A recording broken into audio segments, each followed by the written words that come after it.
Dans l'Aude, toute la journée, les 1300 pompiers encore mobilisés ont redoublé de vigilance. Le vent sec et les chaleurs extrêmes ont en effet rendu la zone de l'incendie encore plus inflammable. Ce soir, ce feu hors norme est enfin maîtrisé, mais une trentaine de maisons ont été détruites. Et pour les sinistrés, c'est une nouvelle vie qui commence. Voyons comment ils l'appréhendent avec nos envoyés spéciaux Lise Cloy et Pierre Dehorne. Pour retrouver le sourire, il leur fallait bien ça. Être accueillis chez leurs plus chers amis depuis 10 ans. On est avec toi depuis 4 jours, est-ce que tu m'aimes encore?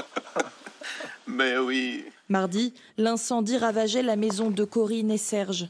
Le soir même, ils trouvaient refuge ici. Donc là, on a en fait un peu tous les vêtements qui nous ont été donnés, les quelques vêtements qu'on rachète petit à petit. On ne sait pas évidemment ce qu'on va faire, si on va effectivement choisir de reconstruire la maison, d'en construire une autre ailleurs. On va partir en location, décanter tout ça.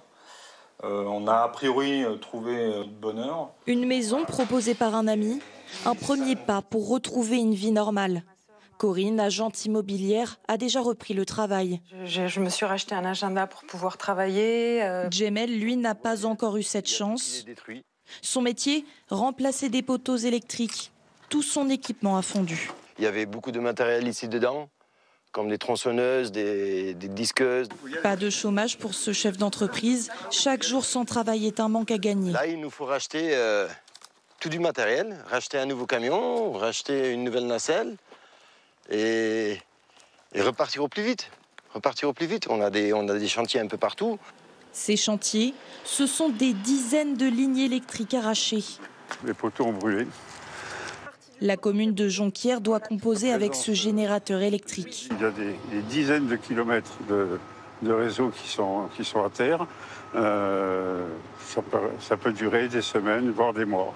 La mairie a aussi mis à disposition des bouteilles d'eau, jusqu'à ce que les analyses effectuées confirment que l'eau courante est toujours potable.